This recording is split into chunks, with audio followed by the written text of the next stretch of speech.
के दौरान हुकूमत का सारा फोकस बिजली और दीगर ज़रूरी खदमात की फराहमी को यकीनी बनाना है।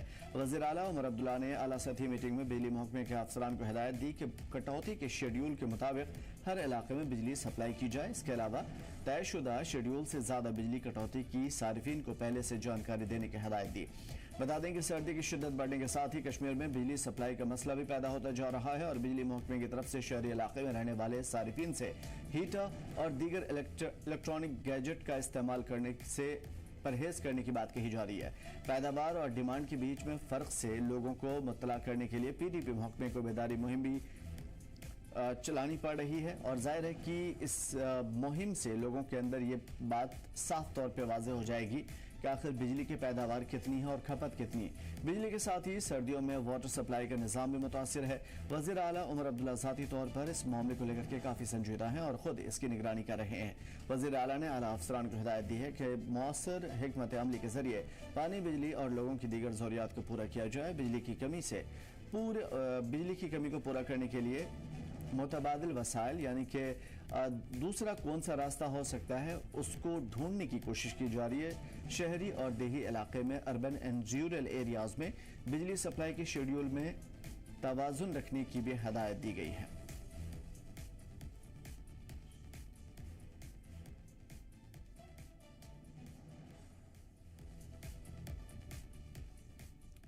उधर जम्मू कश्मीर दफ्तर में जम्मू कश्मीर बीजेपी इंचार्ज तरुण चुग ने उमर अब्दुल्ला सरकार पर हमला किया। कहा कि उमर अब्दुल्ला सरकार बदला और बदला खोर की सियासत कर रही है।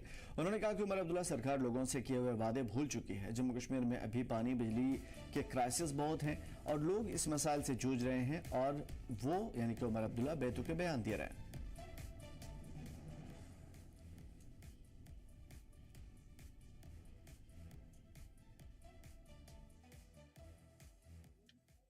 देश कभी भूल नहीं सकता कि डॉक्टर भीमराव अंबेडकर जी को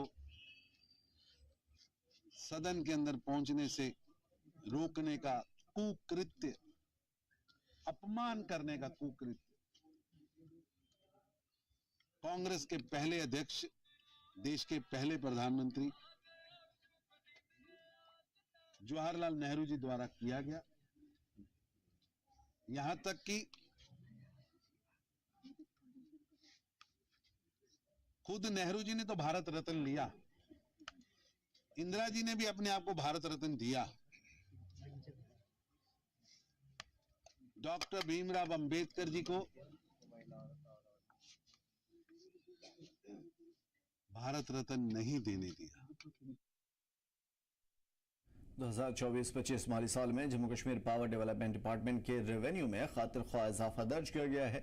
वाज़ेह है कि पीएम डेवलपमेंट पैकेज के तहत जम्मू कश्मीर में अब तक 6.61 लाख स्मार्ट मीटर लगाए जा चुके हैं। Kashmir power development corporation limited के मुताबिक बिजली की डिमांड और सप्लाई के बीच के फर्क में काफी कमी आई है। कश्मीर में इन दिनों डिमांड और सप्लाई में 500 मेगावाट का फर्क है। नवंबर के सेकेंड हाफ में औसतन बिजली सप्लाई 1489 करीब 1500 मेगावाट रही, जो कि पिछले साल 101 मेगावाट से ज्यादा है। इसी तरीके से 1 से 4 दिसंबर के दरमियान 2024 और 23 और 24 के बनिस्बत 60 मेगावाट और 5 से 8 दिसंबर के दरमियान 145 मेगावाट ज्यादा बिजली मिली।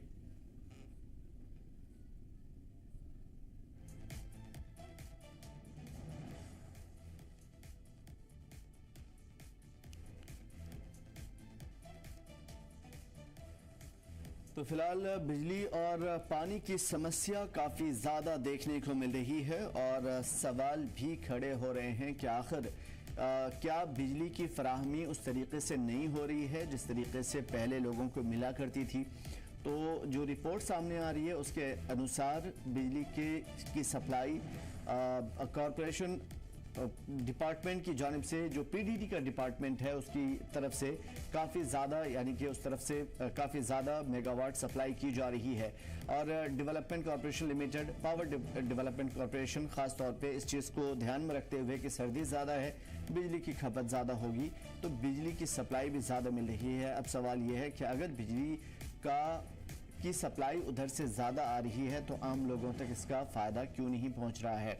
उसके साथ साथ लोगों को हो रही परेशानी का अब हल कैसे निकलेगा और आवाम से जो वादे किए हैं एनसी सरकार ने, एनसी कांग्रेस अलायंस सरकार ने, क्या उन वादों पर सरकार खरी उतरेगी? इसमें कई सारी चीज़ें हैं जिस पे गौर करने की गुंजाइश बाकी रह जाती है। उमर अब्दुल्ला कह चुके हैं कि वो लगातार फिलहाल कश्मीर में रहेंगे, वादी में रहेंगे और उसके बाद वहाँ के मसाइल से रूबरू होकर के उन मसलों को दूर करने की कोशिश करेंगे। हमारे साथ नेशनल कॉन्फ्रेंस से एडवोकेट नीलोफर मसूद जुड़े हुए हैं, बहुत बहुत शुक्रिया हमारे साथ जुड़ने के लिए। और रविंद्र सिंह सलातिया साहब भी हमारे साथ जुड़े हुए हैं बीजेपी से, बहुत शुक्रिया सर हमारे साथ जुड़ने के लिए, वेलकम आपका। और जनाब अहमद एयाज साहब पॉलिटिकल एक्सपर्ट हमारे साथ जुड़े हुए हैं। अहमद एयाज साहब, मैं आपकी तरफ पहले आऊँगा और इस बात की कोशिश करूँगा मैं आपसे कि जो मसाइल हैं फिलहाल, बिजली पानी की जो समस्या है, हालांकि हर एक ने ये बात की जम्मू कश्मीर में कि बिजली पानी का मुद्दा बड़ा मुद्दा है, लेकिन उसके बावजूद अभी जो रिजल्ट सामने आ रहे हैं, आवाम को परेशानी वैसे ही हो रही है जैसे शुरुआती दौर में हमें देखने को मिलती थी।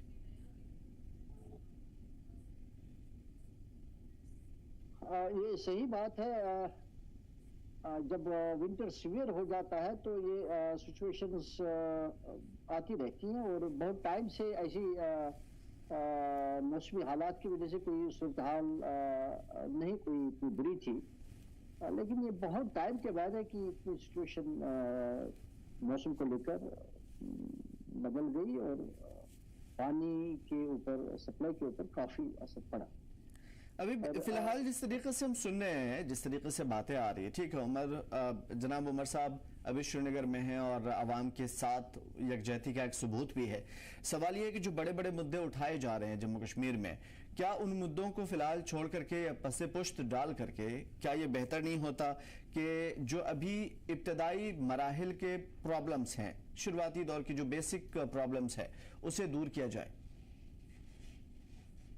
नहीं, सही बात है। नहीं, जो अभी लग रहा है उनकी जो कंसंट्रेशन है जो हुकूमत की है वो मेजरली जो है वो स्टेटहुड को रिस्टोर करने के लिए है, इसलिए कि उनके पास पावर्स आ जाए। जो हम देख रहे हैं कि उनकी जो मेन कंसंट्रेशन है उसी पर है। बाकी जो मामले है, जो छोटे छोटे मामला है, छोटे मोटे मामला जैसे पानी के या बिजली के लोकल इश्यूज या और बाकी ऐसे मामला, उन पर उनका ध्यान अभी जा नहीं रहा है, ना वो उस पर कोई कोशिश कर रहे हैं। जो हम देख रहे हैं उनका एक ही अभी मुद्दा जो है, जो हम देख रहे हैं वो यही है कि स्टेटहुड को रिस्टोर किया जाए, जबकि ये जो छोटे मोटे मामला है ये भी एक अहमियत रखते हैं।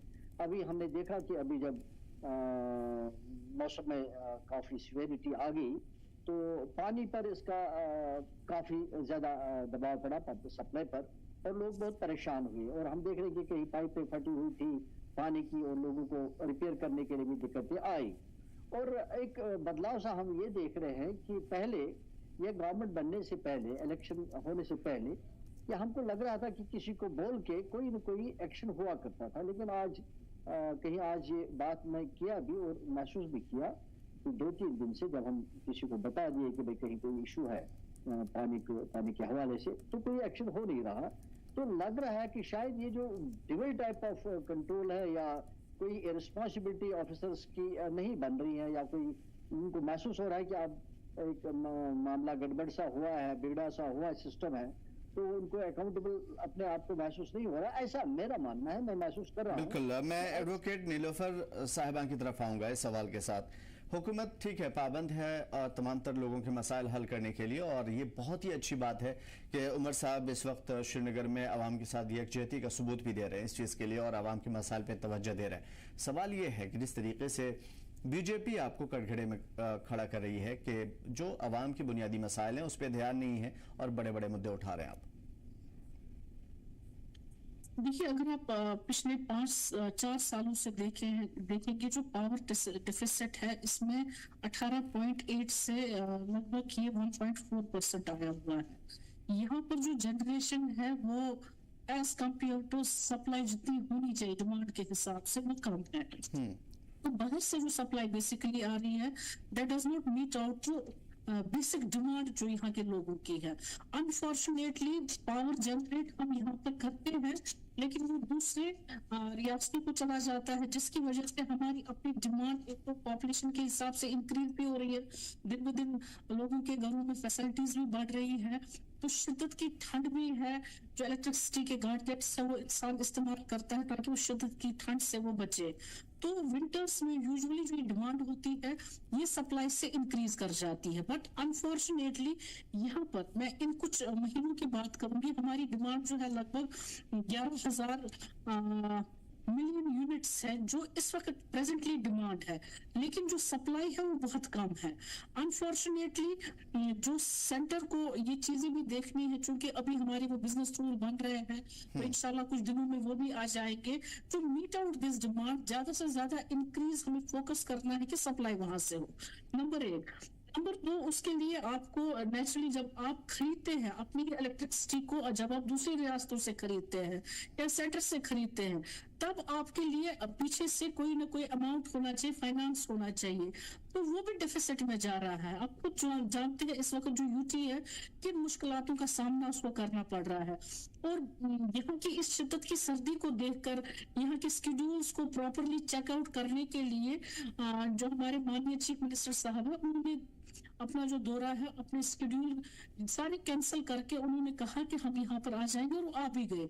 कोशिश उनकी यही है कि जितना मैक्सिमम सप्लाई यहाँ से दे पाएंगे वो बेटरमेंट आवाम की भलाई के लिए होगा। बिल्कुल, यहाँ तक कोई सवाल नहीं है। सवाल हालांकि बीच में जो आपने कहा कि बिजली की सप्लाई दूसरी रियासतों को, उस सिलसिले में भी हम आपसे पूछेंगे, लेकिन मैं आपसे पहले ये जानना चाह रहा हूँ, अभी पीडीडी महकमे से भी कुछ लोगों से जो हमारी रिपोर्ट सामने आई उसमें यह हुआ कि दिसंबर में जब से सर्दी शुरू हुई है, दिसंबर से पहले भी बिजली की सप्लाई लगातार आपको पहले से ज्यादा दी गई, लेकिन उसके बावजूद भी समस्या जूं की तूं है।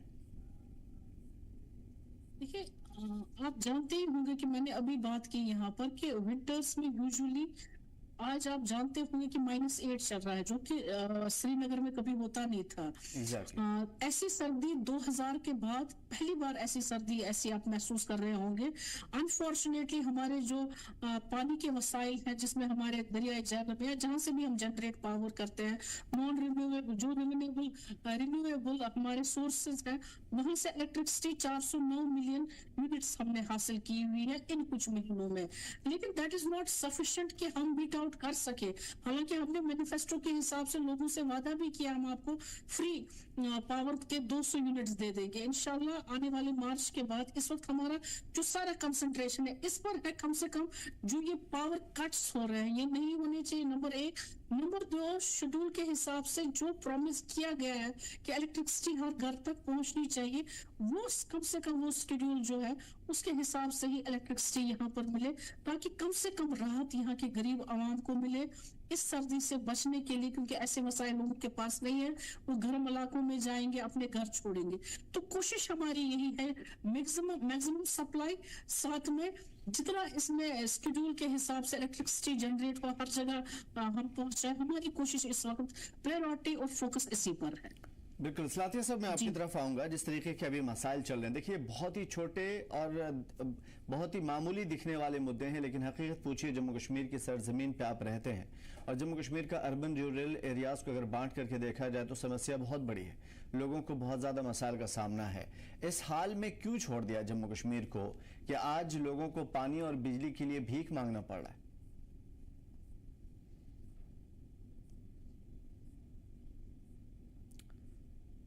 सलातिया साहब से हमारा राब्ता टूट गया, दोबारा उनसे राब्ता करने की कोशिश करेंगे। मैं इस सवाल के लिए मैं दूसरे सवाल को बदल देता हूं और मैं चाहूंगा कि जनाब अहमद यास साहब से ये पूछने की कोशिश करूं। फिलहाल दोनों पार्टियां, चाहे वो नेशनल कॉन्फ्रेंस हो, अब तक जो उनका अमल देखने को मिला है वो ये कि आवाम की भलाई के लिए कोशिश की गई है, इसमें कोई दो राय नहीं है, और उनका इतना कम टाइम है, इस कम टाइम में उन्होंने बहुत कुछ करने की कोशिश की है। लेकिन उसके बावजूद भी जो बीजेपी, पीडीपी और एनसी के दरमियान कशमकश हम देख पा रहे हैं, जिसकी वजह से क्या आपको लगता है कि अवाम के जो बुनियादी मुद्दे हैं वो पीछे छूट जा रहे हैं असेंबली से लेकर के अब तक? ये आज का ही मामला नहीं है। देखिए, बिजली, पानी ये एक बुनियादी ज़रूरत है और इस बुनियादी ज़रूरत को हर एक गवर्नमेंट को प्रायोरिटी पर लेना चाहिए था, लेकिन आज तक जो भी हुकूमत आई इतना कुछ मामला के हवाले से जम्मू कश्मीर के लिए नहीं हुआ है जितना करने की ज़रूरत है, और वहाँ गुंजाइश भी है।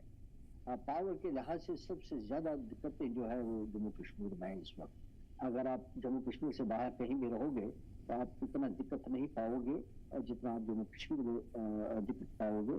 और पर्टिकुलरली कुछ सालों से बहुत ही ज़्यादा बढ़ गया, इसलिए नहीं कि सिर्फ पॉपुलेशन 2-3 साल में ही बढ़ी, पॉपुलेशन पहले भी बढ़ती रही और इतनी दिक्कतें नहीं आ रही थी, लेकिन कुछ 2-3 सालों में दिक्कतें बहुत बढ़ी। लेकिन बुनियादी वजह ये है, जैसे अभी हमारी ये जो एनसीपी रिप्रेजेंटेटिव बता रहे थे, सही बात है ये कि इस चीज़ को इस तरीके से बुनियादी लेवल पर टैकल करने की जरूरत है। लेकिन मेरा मानना क्या, ये फैक्ट है कि इसको जिस सीरियस तरीके से सेंसिटिविटी के साथ लेना चाहिए था, किसी भी हुकूमत ने इसको उस सीरियसनेस से नहीं लिया है।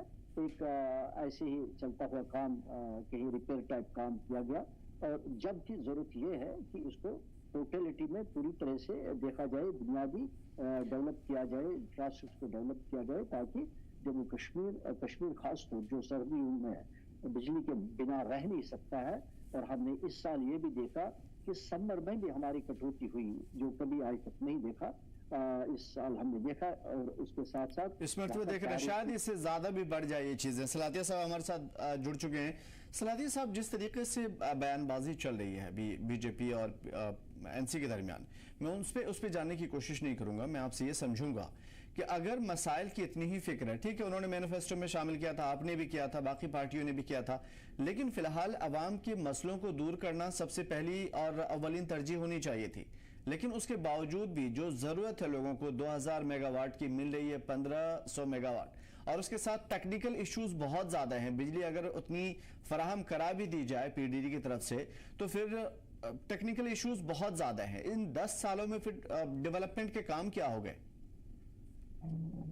मैं यही बात कहना चाहता हूं कि जब भारतीय जनता पार्टी जब इलेक्शन में तैयार थी, इलेक्शन के लिए हम जा रहे थे, तो उस समय स्मार्ट मीटर्स की बात चली थी, और उस समय ये नेशनल कॉन्फ्रेंस और कांग्रेस इसका विरोध कर रही थी कि आप स्मार्ट मीटर्स क्यों लगा रहे हैं।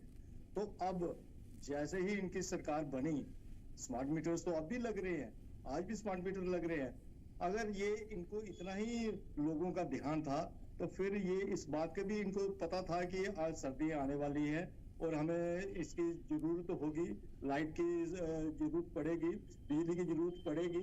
और इसके ऊपर हम भारतीय जनता पार्टी केंद्र ने कभी भी पीछे हाथ नहीं खींचा है।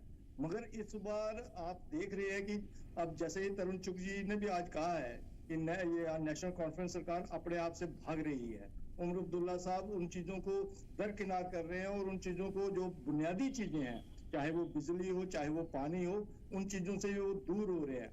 ये बात नहीं है कि वो कश्मीर में जाके बैठ गए हैं। क्या जम्मू के जो जितने भी हाई एल्टीट्यूड एरियाज हैं, चाहे वो डोडा हो, किश्तवाड़ हो, पाडर हो, चाहे रजौरी, पुंछ हो, क्या ये ठंडे इलाके नहीं है? यहाँ पर फर्क नहीं पड़ती क्या? तो ये भी तो चाहिए कि इनको ध्यान रखना पड़ेगा। सिर्फ कश्मीर में बैठने से क्या इन चीजों का समाधान हो जाएगा? तो मेरा ये मानना है कि ये चीजों को भारतीय जनता पार्टी केंद्र सरकार कभी पीछे हटने वाली नहीं है। अगर चीजें सही ध्यानपूर्वक इन चीजों पर बात की जाएगी, तो इस चीजों के ऊपर नहीं। तो अगर भारतीय जनता पार्टी पीछे नहीं हट रही है सलातिया साहब, जो 35 साल का पैक्ट हुआ था अब वापस कर दीजिए, टाइम हो चुका है। जम्मू कश्मीर में इतनी बिजली पैदा होती है, वो अपने लोगों को पूरा दे देंगे, बचेगा तो बाकी स्टेट में बांट देंगे। तो ठीक है ना, अब उमर साहब सरकार में आए हैं, वो अपना बात रखे ना वहां पर, और केंद्र में बात करें। आप अगर आप चीज को समझते हैं कि ये चीज वापस होनी चाहिए, तो वो केंद्र से बात कर रहे हैं ना इस चीजों के लिए। अब भारतीय जनता पार्टी क्यों कहाँ मना कर रही है इन चीजों के लिए? बिल्कुल नीलोफर साहब, मैं आपकी तरफ इसी सवाल के साथ आऊंगा, उसके बाद सलातिया साहब की तरफ लौटूंगा। देखिए, जो भी मसाइल हैं उसे हल होना चाहिए, बीजेपी भी कह रही है, आप भी कह रहे हैं और कोशिश भी कर रहे हैं। मेरा सिर्फ एक बुनियादी सवाल है कि अगर वाकई मसले हैं, आप सभी को दिख रहा है और मसले हैं भी, तो फिर क्यों ना इसे बहुत इजीली हल किया जाए? जम्मू कश्मीर जैसा स्टेट, कौन स्टेट है जो जम्मू कश्मीर जितनी बिजली पैदा करता हो, लेकिन जम्मू कश्मीर के लोगों को बिजली नहीं मिल रही? ऊंचे नीचे ऐसे जो लैंडस्केप है वहां के, जहां तक अभी बिजली पहुंच पाई है ऑलमोस्ट 95-99%। मैं आपसे ये समझूंगा कि आप पहुंचा क्यों नहीं देते? सेंटर से बात करिए कि भाई हमारा जो बिजली का एक सेंटर स्टेट में हुआ था, वो सारी चीजें आप खत्म समझो, मियाद खत्म हो गई है, अब हम अपने लोगों को बिजली देंगे। जम्मू कश्मीर एक ऐसी रियासत थी, अगर हम पास्ट की तरफ देखेंगे, जो सबसे बदकिस्मत रियासत थी, और यूटी की शक्ल में अगर हम आज देखें सबसे बदकिस्मत है। बदकिस्मत में इसलिए कह रही हूँ कि जनरेट तो ये यहाँ पर इलेक्ट्रिसिटी हद से ज्यादा हो रही है, जो सप्लाई दूसरे के घरों को रोशन कर रही है। जैसे आपने सुना होगा चराग तले अंधेरा, वही अंधेरा हम यहाँ महसूस कर रहे हैं।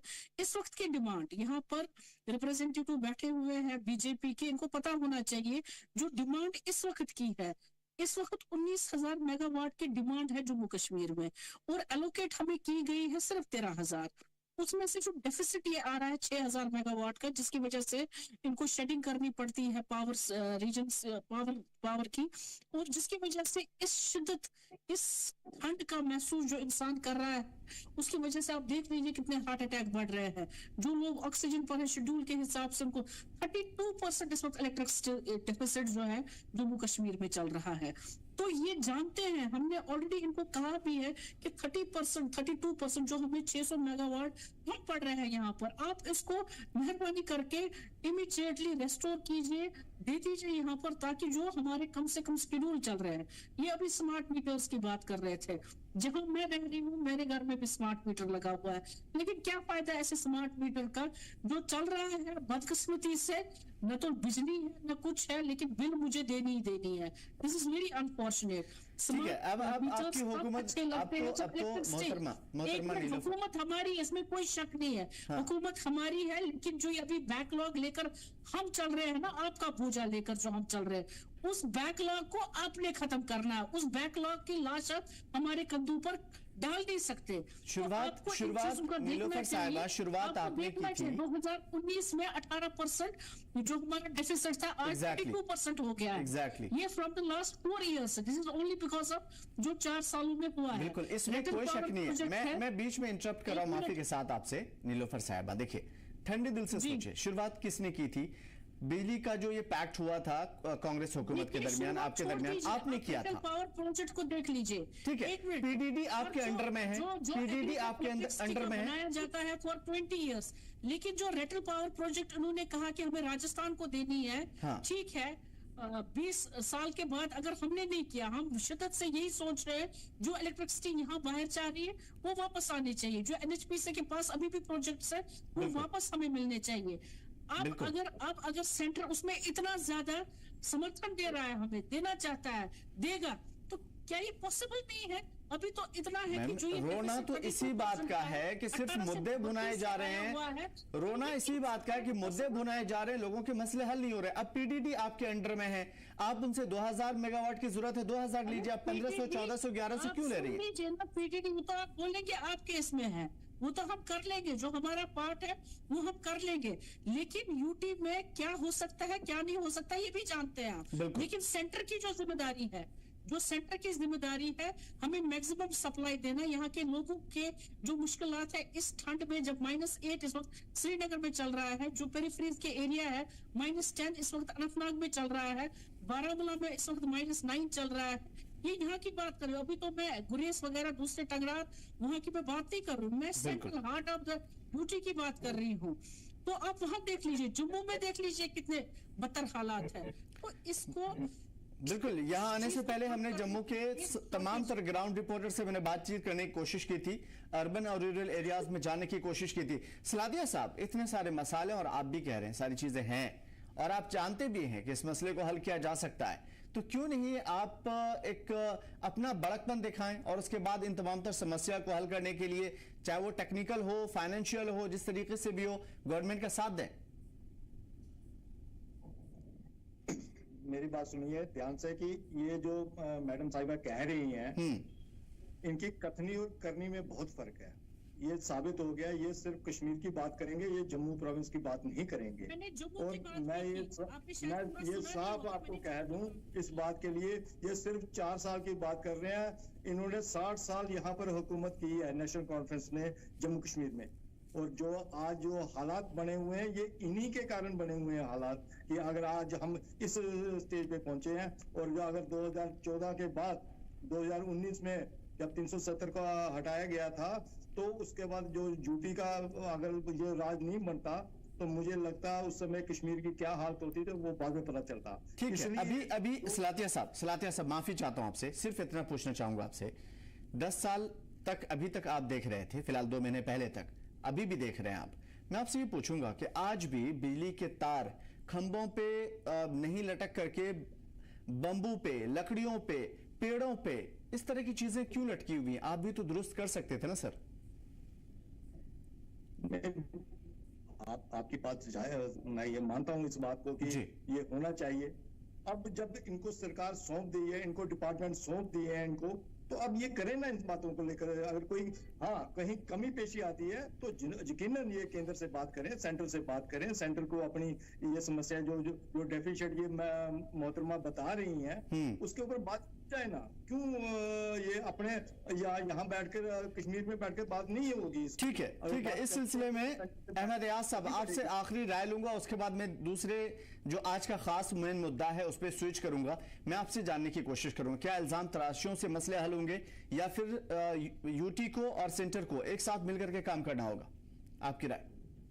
देखिए, बुनियादी जिम्मेदारी ये स्टेट गवर्नमेंट की बनती है, इलेक्टेड रिप्रेजेंटेटिव की बनती है, इलेक्टेड गवर्नमेंट की बनती है। जो लोग इन्हीं मसाइल को लेकर अपनी हुकूमत बनाते हैं कि भाई उनके मसाइल को हल किया जाए, तो बुनियादी जिम्मेदारी जो बनती है वो स्टेट गवर्नमेंट की बनती है, हुकूमत की बनती है कि वो इन चीजों को देख ले। और देखना यह है कि जब जनरेट पावर हो रहा है जम्मू कश्मीर से, या वहाँ कैपेसिटी भी है बहुत पावर और जनरेट करने की, काफी पोटेंशियल स्टेट से पावर जनरेट करने के लिहाज से, और क्या आज तक हुकूमतों ने किया है? और जो भी जनरेट हुआ है तो बाहर जम्मू कश्मीर को छोड़ के बाहर कैसे पावर जा रहा है, कितना पावर जा रहा है? पहले उन्होंने जम्मू कश्मीर को खुद कफील बनाने की कोशिश करी है। अभी जो एनसी की रिप्रेजेंटेटिव बता रही थे कि सेंटर से तो ठीक है, जहां तक मेरी इंफॉर्मेशन है या जो मैं जानता हूँ वो ये है कि स्टेट गवर्नमेंट और सेंटर के दरमियान कहीं इसके मामले में कभी बहुत सारे एग्रीमेंट्स हो चुकी है, बिल्कुल, और वो एग्रीमेंट्स करते हुए क्या विजन क्या सामने रख के जम्मू कश्मीर की हुकूमत, जो भी हुकूमत थी, चाहे वो नेशनल की थी, कांग्रेस की थी, पीडीपी की थी, जो भी, उन्होंने क्या सामने रखकर सेटलमेंट करे, फैसले किए, पावर बाहर दे दिया, कि जबकि जम्मू कश्मीर में खुद पावर है नहीं। क्या ये जरूरी नहीं था उन हुकूमतों के लिए ये देखना कि पहले हम जम्मू कश्मीर को खुद कफील बना दे पावर के लिहाज से, फिर जो बचता है वो बाहर दे दे, या अगर देने की जरूरत है तो जनरेट करे, तो उसके ऊपर करना चाहिए था, बजाय कि वो दूसरे तीसरे मामलात पर देख ले जो इतने ज्यादा प्रायोरिटी के नहीं है, जो इतने ज्यादा इम्पोर्टेंट नहीं है। ये जो मामले बुनियादी मामलात है जो लोगों के साथ जुड़े हुए हैं, जो जिनकी वजह से लोग परेशान है, सबसे ज्यादा परेशान है, चाहे वो पानी के हवाले से हो, बिजली के हवाले से हो, तो उनको देखने की जरूरत नहीं थी।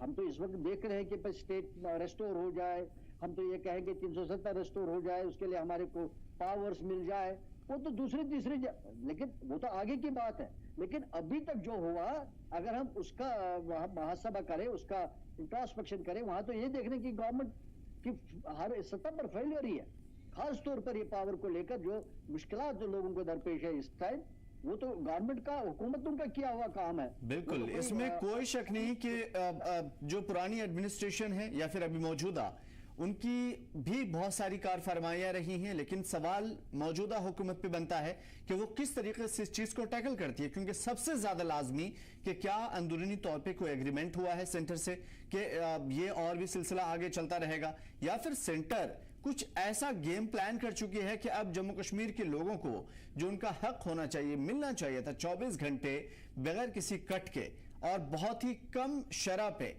क्या कोई ऐसी तकनीक है जो हमें समझ में नहीं आ रही है? तो इन तमाम तर चीजों को यकीनन उम्मीद की जाती है कि आप यानी कि सेंटर और स्टेट गवर्नमेंट मिलकर के इस चीज को काम करेगी और कम से कम जो बुनियादी मुद्दे हैं इसे हल करेगी। अब मैं उस टॉपिक पे आता हूं जो आज का विषय है सबसे ज्यादा हमारा, यानी कि अभी पता नहीं चल पा रहा है कि कौन किसके साथ है, कौन किसकी मुखालिफत में है, और क्या आपस में ही कुछ ऐसी चीजें चल रही है जो आम लोगों को समझ में नहीं आ रही है, और मसले का हल कौन करने जा रहा है, क्या वाकई ये मसले का हल होगा भी? मेरी मुराद है श्रीनगर में कल सीएम हाउस में जो मीटिंग हुई थी रिजर्वेशन के ताल्लुक से, उसकी घेराव करके, यानी कि सीएम हाउस का घेराव करके मेडिकल के तलबा के ग्रुप ने सीएम उमर अब्दुल्ला से मुलाकात की थी। सीएम के सामने अपने मुतालबात रखे थे, जिसे सीएम उमर अब्दुल्ला ने गौर से सुना और रिजर्वेशन पॉलिसी पर गौर करके तलबा के मसाइल को 6 महीने के अंदर हल करने का भरोसा दिलाया।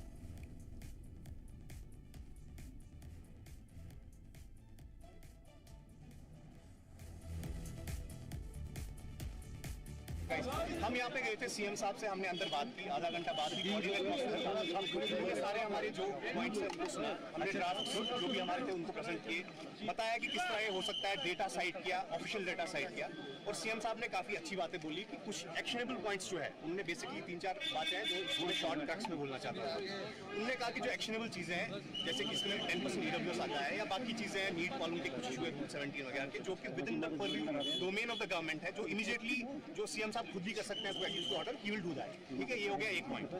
इन्होंने सब कमेटी पे जो बनाई है उस पे जब हमारे रिप्रेजेंटेटिव हमने उस पे बात रखी तो उन्होंने कहा कि give us, we told sir कि आप सर बताइए कि टाइम बाउंड मैनर क्या है, कि what define this, what is the time bound manner, and he said that give us at least 6 months, with in 6 months will do, he give this number 6 months। अगर उसके जवाब depends on the student, उसके बाद ये है कि इसमें commitment दी गई है कि टाइम के अंदर टाइम फ्रेम के अंदर इस पर काम किया जाए। उस टाइम का मुझे लगता है कि महीना खाली गुजर चुका है, 5 ही महीने बचे और जैसा ये कहते हैं मुमकिन है कि 5 महीने से पहले काम हो।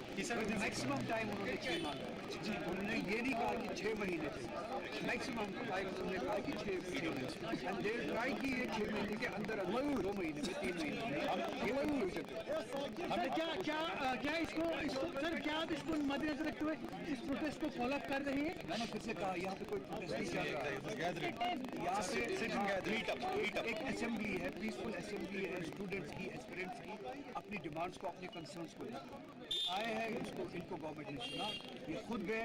मैं नहीं चाहता था कोई पॉलिटिकल इन्फ्लुएंस हो, कोई किसी चीज़ का इन्फ्लुएंस हो, हमने रैंडमली स्टूडेंट्स का इंतखाब किया ताकि ये खुद जाए, खुद बात और खुद डेलिब्रेशन हो, इनके साथ एंगेजमेंट हो, रिजल्ट ओरिएंटेड एंगेजमेंट।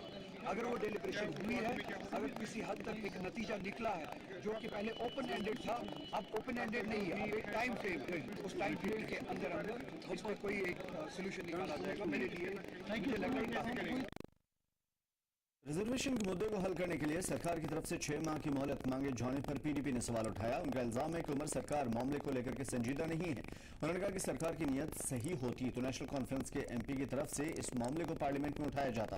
उन्होंने कहा कि असेंबली से अक्सरियत के बावजूद मामले को 6 माह के लिए टालना शायद सही नहीं है। उन्होंने उमर सरकार पर जोर दिया है कि अदालत के बजाय हुकूमत अपने तौर पर ही इस मामले को सुलझाने की कोशिश करे।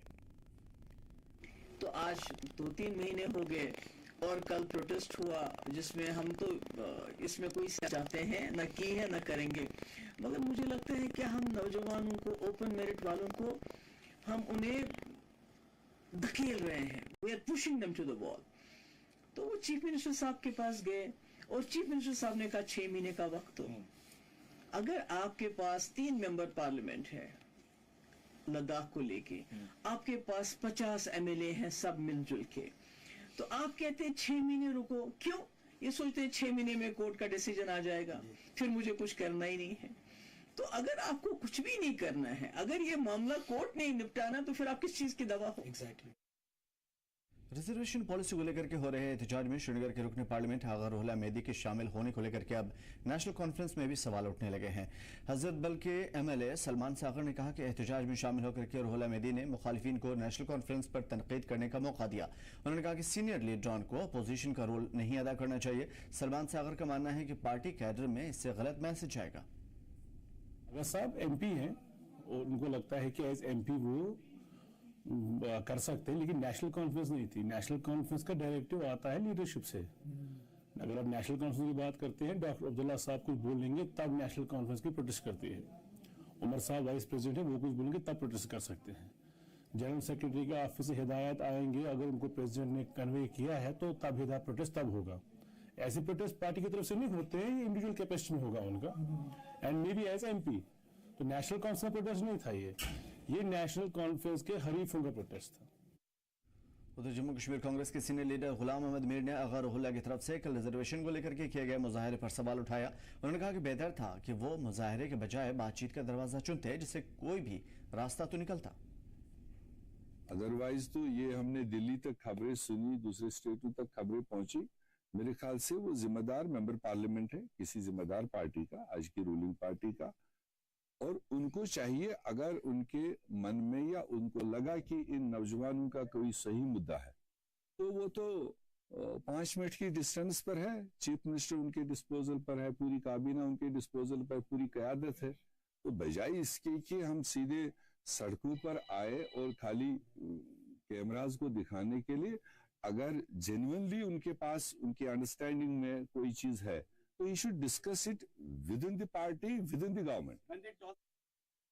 इस मामले पर नेशनल कॉन्फ्रेंस के एमपी आगा रुहुल्लाह के उमर अब्दुल्ला के खिलाफ मुजाहरा पर सुनील शर्मा ने कहा कि मुजाहरा करने वाले भी एनसी का, जिसके खिलाफ वो भी एनसी का, और लोगों को ओपन मेरिट रिजर्वेशन पर बेवकूफ बनाना भी एनसी का ही काम। तो ये एक फिक्स्ड मैच है जो चल रहा है। सुनील शर्मा ने कहा कि एनसी के पास मैनिफेस्टो में किए गए पूरे वादे करने का कोई सॉल्यूशन नहीं है, जिसको लेकर के वो ध्यान भटकाने में नाकाम कोशिश कर रहे हैं। इस वक्त जम्मू कश्मीर की जनता जो पार्टी सरकार से सवाल पूछ रही है, बिजली के नाम पे, एम्प्लॉयमेंट के नाम पे, गैस सिलेंडर के नाम पे, लेकिन उनके पास देने को कुछ नहीं है। इसलिए जिस प्रकार से ओपन मेरिट के एस्पायरेंट्स को गुमराह करके मैच फिक्स करके आगा रुहुल्ला और उमर अब्दुल्ला खेल खेल रहे हैं, मैं ये स्पष्ट करना चाहूंगा, इनको यहां पे भी मुंह की खानी पड़ेगी।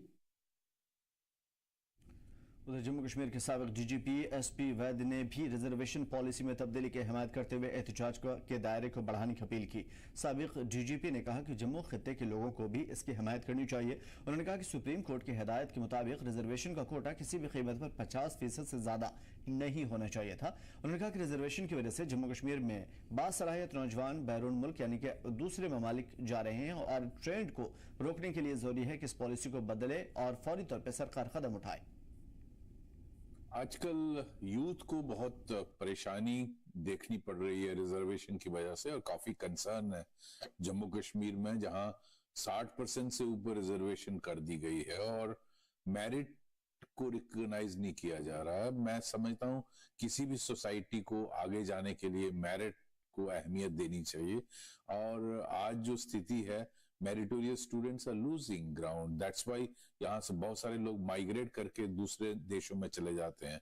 मैं समझता हूँ इस बारे में कश्मीर में कल प्रोटेस्ट हुआ, जम्मू में भी हो रहा है, और यहाँ आई एक्सपेक्ट यहाँ के जो लेजिस्लेटर हैं उनको कुछ तो बोलना चाहिए अपने मेरिटोरियस बच्चों के बारे में। तो सीधा अपने खास मेहमानों की तरफ आएंगे। मोहतरमा एडवोकेट नीलोफर साहिबा, मैं आपसे पूछूंगा क्या वाकई कोई फिक्स मैच है?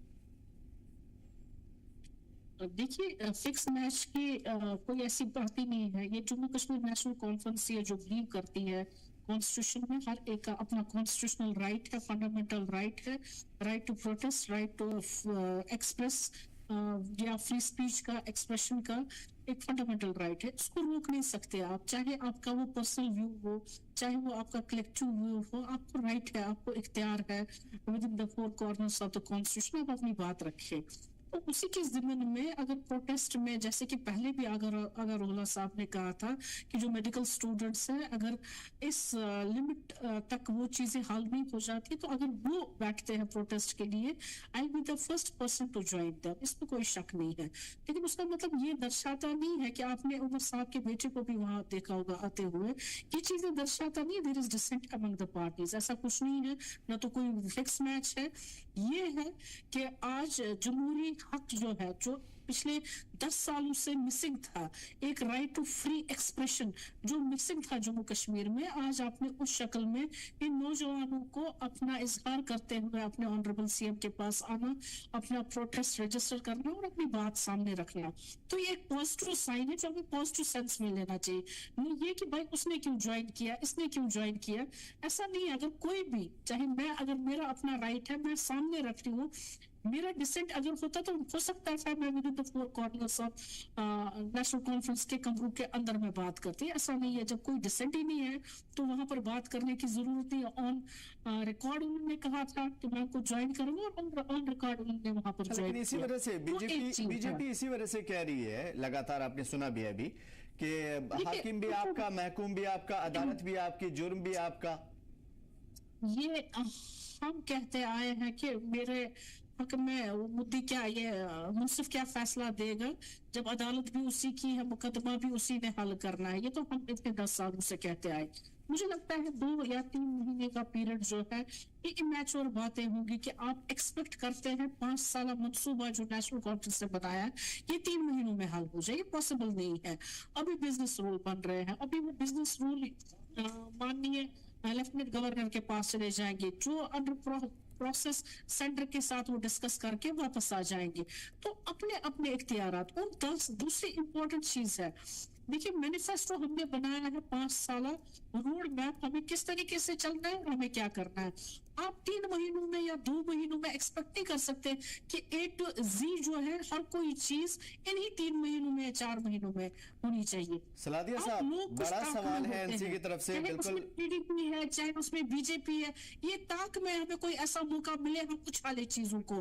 देखिए 10 साल इनको मिले, 10 साल में इन्होंने ही रिजर्वेशन जो ये है एक्ट है उसको अमेंड करके 50 से जो सुप्रीम कोर्ट की रूलिंग भी है 50 आप क्रॉस नहीं कर सकते परसेंट, तो आपने 70% कर दिया। क्या उस वक्त आपको एहसास नहीं रहा कि जो यहाँ का यूथ है वो कहाँ जाएगा, यहाँ का मेरिट जो है वो इस वक्त मारा गया है इन 70% की वजह से। बिल्कुल सलादिया साहब, इसका जवाब ले लेते हैं, फिर आते हैं आपकी तरफ। सलादिया साहब, इस चीज के ऐसा क्यों लग रहा है कि इसमें एनसी की साजिश है? हालांकि सारी चीजें अमेंडमेंट करके आपने की और अब आप कह रहे हैं कि जज भी आप, महकम भी आप, अदालत भी आपकी। हम इसलिए कह रहे हैं कि नेशनल कॉन्फ्रेंस पे ही सवाल उठा रही है, हम थोड़ी उठा रहे हैं। ये तो खुद नेशनल कॉन्फ्रेंस, इनके एमएलए सलमान सागर साहब ही सवाल उठा रहे हैं इनके ऊपर कि उन्होंने क्यों प्रोटेस्ट किया, उन्होंने उमर साहब को क्यों बताया जाकर। अब ये हमने थोड़ी कहा, बीजेपी ने थोड़ी कहा है। और दूसरा, जब उमर साहब के पास अगर वो गए हैं और उमर साहब उनको 6 महीने का टाइम दे रहे हैं, अगर वो सीएम है और वो वाइस प्रेसिडेंट भी हैं इस पार्टी के नेशनल कॉन्फ्रेंस के, अगर वो हल करना चाहते हैं तो करें ना, कौन रोक रहा है उनको? वो सीएम है। मतलब आप कहना चाह रहे हैं कि मुद्दे को भुना रही है एनसी? बिल्कुल, ये मुद्दे को ये पक्का है कि इनसे, क्योंकि सरकार तो कॉन्स्टिट्यूशन से चलेगी, ये तो नेशनल कॉन्फ्रेंस को भी पता है और सबको पता है, चाहे पीडीपी हो चाहे वो नेशनल कॉन्फ्रेंस हो, वो कॉन्स्टिट्यूशन से सरकार चलेगी, ऐसे नहीं चलेगी। मगर ठीक है, अगर नीलोफर साहिबा की बात को सही भी माना जाए तो 2018 में SRO 49, 17 ये बदलाव करने की जरूरत ही क्यों पेश आई, जबकि सुप्रीम कोर्ट की गाइडलाइन साफ है कि 50% से ऊपर रिजर्वेशन दे नहीं सकते? क्या बीजेपी को वोट बैंक की सियासत करनी थी? अगर वोट बैंक की, अगर एसटी के लिए कुछ सोच लिया या किसी के लिए एससी के लिए कुछ सोच लिया या मैं ओपन की कुछ सोच लिया, तो इसमें गुनाह क्या है? अगर आपको लगता है कि ये गलत है तो आप करिए ना उसके ऊपर कार्रवाई। बिल्कुल ठीक है, इसका जवाब हम ले लेंगे। अहमद यार साहब, देखिए दोनों तरफ की चीजें आपको समझ में आ रही है, आप एक्सपर्ट भी है, मैं आपसे समझूंगा कि आखिर ये एक ऐसा मसला है जो बहुत आसानी से सुलझ सकता है, सिर्फ एक नोटिफिकेशन जारी करना है।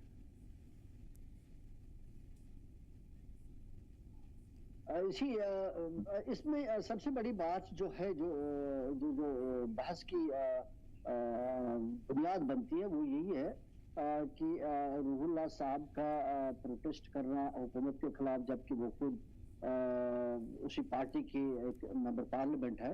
आई मीन इसको लोग बहुत से मुख्तलिफ जावियों से देख सकते हैं और उनका देखना भी सही रहेगा। और एक जाविया ये भी हो सकता है शायद कहीं ये फिक्स्ड मैच तो नहीं है, दूसरा जाविया ये भी होता है कहीं रूहुल्लाह साहब कोई दूसरा फ्रंट तो खड़ा नहीं कर रहे हैं, या और भी कोई जाविया एंगल से देखा जा सकता है। और उनका सोचना आग बजानी भी हो सकता है, लेकिन मेरा मानना जो है, जो जब हम इसको गहराई से देखते हैं तो ऐसा दिख नहीं रहा है। इनका जो इसमें पार्टिसिपेट करने का जो मामला रहा है रूहुल्लाह साहब का, वो महज इस गर्ज से रहा है क्योंकि जब वो इलेक्शन के दौरान, असेंबली इलेक्शन के दौरान बहुत ही एग्रेसिव कैंपेनिंग कर रहे थे नेशनल कॉन्फ्रेंस की तरफ से, तो उनकी एक बड़ी क्लियर कमिटमेंट रही लोगों के साथ कि अगर कल को नेशनल कॉन्फ्रेंस उनकी अपनी पार्टी भी लोगों की तवक्कात पर नहीं उतरती है, उनके मसाइल हल नहीं करते हैं, तो मैं लोगों के साथ खड़ा रहूंगा। एक वो, दूसरा स्टूडेंट्स के साथ भी उन्होंने पर्टिकुलरली रिजर्वेशन को लेकर ये कहा कि मैं आपके साथ खड़ा रहूंगा। अब जब ये सिचुएशन आई कि प्रोटेस्ट की बात आई स्टूडेंट्स की रिजर्वेशन को लेकर, तो उसने उसी जज्बे के तहत उसी कमिटमेंट को अपहोल्ड करने के लिए, क्योंकि रुहुल्लाह साहब एक डिफरेंट शख्सियत भी है, सियासत होने के अलावा उनकी एक अपनी शख्सियत है। एक उन्होंने ट्वीट भी किया था कि अगर 22 तारीख तक मसले हल नहीं होंगे तो 23 दिसंबर को हम आपके साथ होंगे। मेरा मानना है, मेरा मतलब है कहने का यही है कि उनका जो पार्टिसिपेशन है वो उसी हद तक महदूद है। ठीक है, ये उनकी सर जाती राय हो सकती है और अच्छी चीज है, हम इसको पॉजिटिव वे में ले रहे हैं। मेरा मसला सिर्फ ये है कि ठीक है, जो सवाल उठा रहे, क्या ये सीधे सीधे उमर अब्दुल्ला तक उनकी रीच नहीं है? बातचीत करके मसले हल नहीं हो सकते थे? या फिर उमर सरकार इसको 6 महीने क्यों ले रही है? 6 दिन में क्यों नहीं हल हो सकते मुद्दे? सही बात है। अगर रुहुल्लाह साहब चाहते, उनके पास प्रोटोकॉल है, वो डायरेक्टली भी बात कर सकते थे, लेकिन उन्होंने उसी जज्बे के तहत, उसी कमिटमेंट के तहत जो प्रॉमिस किया था, उसी के तहत उन्होंने लोगों के साथ शामिल होने के लिए सड़क पर आ गए। अब यह है कि उमर साहब ने 6 महीने क्यों ले लिए? उनको ये एक फायदा मिला ये प्रोटेस्ट से कि उनको ब्रीदिंग टाइम मिल गया। नहीं तो जो हम देख रहे थे, प्रेशर्स बढ़ते हुए दिखे जा रहे हैं, क्योंकि अभी 2 महीनों से ज्यादा अरसा हो गया हुकूमत बनते हुए, कोई एक्टिविटी नहीं दिख रही गवर्नमेंट की। हुकूमत, चाहे कोई मिनिस्टर हो, चाहे कोई एमएलए हो, अभी हम देखते थे जब पहले हुकूमतें बनती थी, नए हुकूमतें बनते थे, नए एमएलए बनते थे, नए मिनिस्टर्स बनते थे, तो लोगों का रश हुआ करता था सेक्रेटरीट में, उनके घर, उनके आसपास, उनके मसाइल को लेकर। अब वो नहीं दिख रहा है। शायद लोगों को भी ये मालूम है कि इनके पास पावर्स नहीं है, ये कर नहीं पाएंगे। वो जानकर एक सब ऐसी बात नहीं है, आप इस तरीके से इसको प्रोजेक्ट नहीं कीजिए। ठीक है, ये मेरा मानना। जी, ये उनकी जाती राय है। ये आपकी जाती राय हो सकती है, लेकिन ये नहीं कहे कि लोगों का रश कम हो गया है। अच्छा चलिए, एडवोकेट नीलोफर साहिबा, एक बात बताइए, आप काबिल एडवोकेट हैं, आपकी बहुत पहचान है, कानूनदानी आपसे बेहतर कोई नहीं जानता है। मैं आपसे सिर्फ एक सवाल करूंगा कि आप ये बताइए, क्या कोई रास्ता या कोई रुकावट आपको नजर आ रहा है कि अगर ये मसले, आपने कहा कि इतना सारा कचरा है, उसको रायता फैला हुआ, उसको साफ करते करते टाइम लगेगा, इसको 2 मिनट में क्यों नहीं हल हो सकता? मतलब कुछ ऐसी चीजें, रेगुलेटरीज है जिसको फॉलो करना है, प्लीज आप मुझे बताएं, आप काबिल एडवोकेट भी हैं। देखिए, आप खुद भी जानते हैं कि एक रिट पिटीशन जो है ऑनरेबल हाई कोर्ट में भी है। ऐसा नहीं है कि हम अपना पलड़ा झाड़ रहे हैं कि नहीं जी हमें करना नहीं है, कुछ रैशनलाइजेशन जो रिजर्वेशन पॉलिसी में हमें करनी नहीं है, ऐसा नहीं है। सब कमेटी बना दी गई है, सब committee, it is not an eyewash, पहले आप समझ लीजिए, it is not an eyewash. We are very sincere. हमने जो कमिटमेंट मैनिफेस्टो की शक्ल में की है, हम वादाबद्ध लोगों के साथ है और हम वो पूरे करेंगे। जैसे कि मैं बार बार कह रही हूँ, अभी पर मैच्योर होगा, 3 ही महीने होने को आए, अभी ये यहाँ तक कोई सवाल नहीं है, यहाँ तक एडवोकेट साहब, यहाँ तक कोई सवाल नहीं है। सवाल सिर्फ इतना है, यहाँ तक कोई सवाल नहीं, सवाल सिर्फ इतना है कि क्या बीजेपी भी कह रही है कि इस मुद्दे को भुनाया क्यों जा रहा है? सीधा सीधा कर दो, मसला हल। भुनाने की तो कोई बात ही नहीं है। सब कमेटी से in the mean time simultaneous से रिपोर्ट भी आ जाती है, और साथ में जो रिट पिटीशन इस वक्त माननीय हमारे ऑनरेबल हाई कोर्ट में चल रही है, जहां पर चैलेंज किया गया है इस अमेंडमेंट जो रिजर्वेशन पॉलिसी की, जहां पर 70% और 30% की वजह से जो असल मेरिट है 50% ही अगर हम लेते थे पहले, जैसे कि दूसरे स्टेटों में, जैसे कि सुप्रीम कोर्ट की इसमें अथॉरिटीज भी है, वो इस पर ऑलरेडी जो है एक पिटीशन ऑनरेबल हाई कोर्ट में है। आप खुद जानते हैं, मैंने मैटर इज सब जुडिस। फिर उसके तो अगर कोर्ट का फैसला आया तो क्या आप मानेंगे? फिर 6 महीने का वेट करेंगे? कोर्ट देखिए, नहीं ऐसा नहीं है, हमने 6 महीने इसलिए ले लिए हैं, you need to see each and every aspect.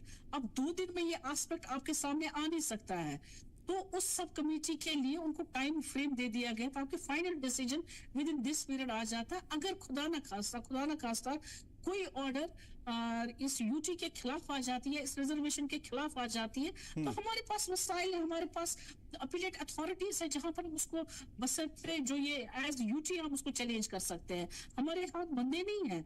आप ये नहीं समझ लीजिए कि हम इसको डिले कर रहे हैं इस मैटर को, लेकिन अभी ये हाल ही में आपने देखा कि गवर्नमेंट संभलने की कोशिश कर रही है, आहिस्ता आहिस्ता बैठी हुई है, कोशिश कर रही है क्या मुद्दे हैं, कहां पर हम इस रिजर्वेशन को किस तरीके से बराबर वो इक्वलाइज करें ताकि डिस्क्रिमिनेशन किसी भी कितने के साथ ना हो, चाहे वो पहाड़ी है, चाहे वो आरबीए है, चाहे वो कोई भी कैटेगरी है, उसके साथ भी ज्यादती नहीं होनी चाहिए।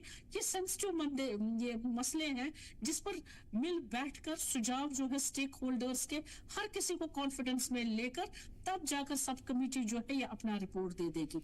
उन्होंने नहीं सोचा कि ये बवाल जो है रिजर्वेशन का, अगर आप क्रीमी लेयर को आपने कहा कि we have to exclude creamy layer from this reservation policy, क्या इन्होंने कोई ऐसी तहकीक आज तक की है कि जो सही में मुस्तहिक इस रिजर्वेशन के होते हैं, क्या ये रिजर्वेशन उन लोगों तक सही मानों में पहुंचती है, या उन्हीं लोगों तक क्रीमी लेयर तक वो अपना फायदा उठाकर एक बार नहीं 10 बार इस रिजर्वेशन का फायदा उठाकर जो असल लोग होते हैं बेचारे, उनको इस रिजर्वेशन का फायदा ही नहीं मिलता है। ये उन्होंने कभी न जानने की कोशिश की न कुछ। और आज इसी रिजर्वेशन की वजह से आप देख लीजिए जो हमारा अनएम्प्लॉयमेंट रेट है ये कहां पर पहुंचा है।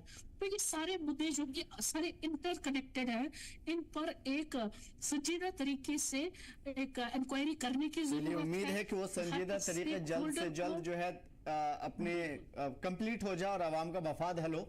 सबसे बड़ी बात कि बीजेपी कह रही है कि अगर आप कर सकते हैं करिए, हमारे ऊपर इल्जाम मत दीजिए, आपको कौन रोक रहा है। दूसरी तरफ एनसी कह रही है गौर फिक्र करेंगे, रायता फैला हुआ उसे साफ करना जरूरी है। गौर फिक्र करने के साथ साथ उसको एक बहुत ही पायदार वे में लेकर के जाने की जरूरत है। और एक तीसरा तबका है जो इस बात को गौर कर रहा है कि क्या वाकई मुद्दे को भुनाने की कोशिश हो रही है, इतना ज्यादा ताखीर क्यों हो रही है और आवाम के मसले कब होंगे। एक बुनियादी मसले से लेकर के बड़े मसले तक अभी तक कहीं ना कहीं वो ठंडे बस्ते में पड़े हुए हैं और आवाम इस चीज का बेसब्री से इंतजार कर रही है। फिलहाल फैसला आवाम के ऊपर छोड़ते हैं। बहुत शुक्रिया हमारे साथ जुड़ने के लिए एडवोकेट नीलूफर साहिबा और सलातिया साहब, बहुत बहुत